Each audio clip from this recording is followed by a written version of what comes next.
अस्सलाम वालेकुम, मेरा नाम है ईमान और आप देख रहे हैं तमाशा के तमाशों का रिव्यू। बादशाह सलामत, मेरा आपसे सवाल है। अदनान सिद्दीकी साहब, ये आप जो बोलते हैं वो आपसे बुलवाया जाता है या आप अपनी मर्जी से बोलते हैं? मैं तो बहुत ज्यादा डिसअपॉइंट हुई हूँ आपकी इन बातों से कि आप जो आके कहते हैं कि वोट से कमेंट से कुछ नहीं होगा, वोट कीजिए। जो लोग वो कमेंट कर रहे हैं उन्हें पता है कि वोट करना है। जो लोगों की रील्स बन रही हैं, उनके इतने ज्यादा फॉलोअर्स बढ़ गए हैं, उनको लोग इतना पसंद कर रहे हैं, उनको पता है कि हम वोट देंगे तो उनका जो कंटेस्टेंट है वो सेफ होगा।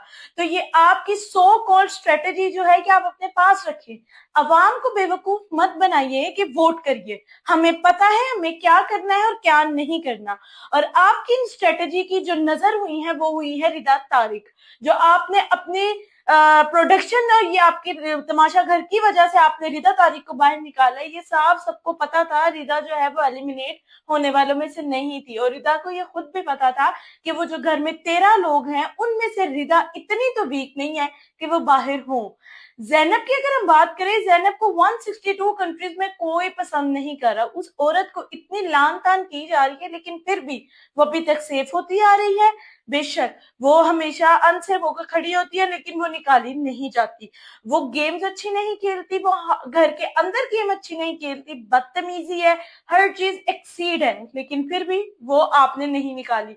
हम बेवकूफ है, हमें पता नहीं है कि वोटिंग किसके ऊपर जा रही है, किसके नीचे जा रही है। जैनब सबसे नीचे थी, लेकिन आपने उसको खड़ा भी नहीं किया और बिठा दिया।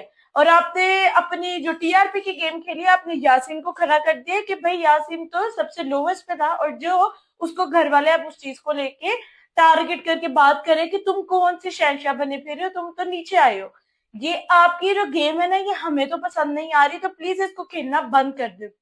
क्योंकि सीजन 2 का आपको पता ही है, अरूबा जो थी वो कैपेबल नहीं थी ट्रॉफी की, लेकिन जुनैद था, उसको नहीं जिताया। आपने अपनी सो कॉल्ड वहां पे भी टीआरपी की गेम खेली और अपनी मर्जी का कंटेस्टेंट जिता के बाहर कर दिया। तब तो हमने बर्दाश्त कर लिया। सीजन 3 की अगर हम बात करें तो जो टॉप 5 पे पहुंचे थे वो सब केपेबल थे। अगर आप उन 500 में से किसी को भी जताते, अवाम को इतना मसला नहीं होना था, क्योंकि वो सारे केपेबल थे। इस सीजन में हमें पता है कि कौन केपेबल है, कौन कितने पाने में, कैपेबिलिटी सबकी पता है। फिर भी आप अगर ये हरकत करेंगे ना तो हमें कबूल नहीं है। और उड़ते उड़ते फिर से एक और बात सामने आई है कि आपने किसी कराची वाले को जिताना था। जी हाँ, आप सही सुन रहे हैं, बादशाह सलामत ने और एयरवाई की टीम ने किसी कराची कंटेस्टेंट को जिताना है इस सीजन में। और बात सुनने को आई थी कि इन्होंने किसी ड्रामे के एक्टर को बुलाना था इसमें, वो अनफॉर्चुनेटली वो नहीं आ पाए क्योंकि उनकी फौतगी हो गई थी। वो कराची के थे, उन्होंने इसको बुलाना था और उसी को जिताना था। बादशाह सलामत के लिए और एयरवाई की टीम के लिए अनएक्सपेक्टेडली सैफ अली खान है, वो सैफ अली खान बन गया। वो घर में दाखिल होते ही उस इंसान ने अपना इतना नाम बना लिया और बाहर इतना मकबूल हो गया कि अब अगर वो बादशाह सलामत को है कि वो ही जीतेगा, लेकिन उन्होंने अपनी टीआरपी की गेम खेलनी है। नहीं, वो बेवकूफ था, वो पेशावर से आया है। लाहौर वाले बेवकूफ हैं, सियालकोट वाले बेवकूफ है। अगर वो केपेबल है तो वो यहाँ क्यों आए हैं? अगर आपने किसी कराची वाले को जिताना था। ये कब तक आप लोग की गेम चलती रहेगी? अवाम पागल है, अपना टाइम वेस्ट करती है। आप बैठ के पूरा 2 घंटे आपका तमाशा देखते हैं, आपकी टीआरपी बढ़ाती है। अवाम पागल है। जब जिताना आपने अवाम की मर्जी के कंटेस्टेंट को नहीं है। अगर हम सबको पता है कि जीतने वाला कौन है, अगर वो ना जीता तो सच में फिर बाइक और तमाशा तो चलेगा। मेरे लिहाज से हमें वोट कंटेस्टेंट को नहीं करना चाहिए, वोट आउट करना चाहिए बादशाह सलामत को, जो बादशाह सलामत अपनी ही गेम खेल रहे हैं। ना बादशाह सलामत से बोला जाता है और ना ही कुछ किया जाता है, उन्हें बस अपनी मर्जी के लोगों को जिता। जिस तरह सारा नीलम कुछ भी नहीं कर रही, उनकी कोई गेम नहीं है, लेकिन उनके अब्बू पीछे बैठ के बादशाह सलामत के कमरे में हर वक्त सारा नीलम को देखते रहते हैं, इसलिए वो बगैर कुछ किए आगे आई जा रही हैं और जानबूझ के सारा नीलम रो रो के कंटेंट दे जा रही है पापा पापा के नाम पे। तो बादशाह सलामत अगर ऐसे ही चलता रहा ना तो अगला सीजन कोई नहीं देखेगा। ये जो आप मुसलसल आके कंटेस्टेंट को कहते हैं ना, आज तक ये इतना कोई सीजन फेमस नहीं है जितना ये फेमस हुआ है।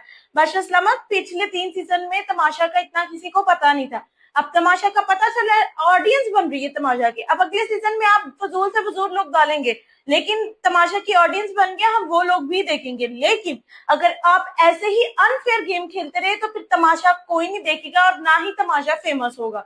तो प्लीज ये गेम मत आप खेलें। और अगर आप लोगों को मेरी बात से सहमति है या आप मेरी बात पे एग्री करते हैं तो प्लीज ये वीडियो ज्यादा से ज्यादा शेयर करें और मेरे कमेंट्स करें, लाइक करें और मेरे चैनल को प्लीज सब्सक्राइब भी करिएगा और बादशाह सलामत को वोट आउट भी करिएगा।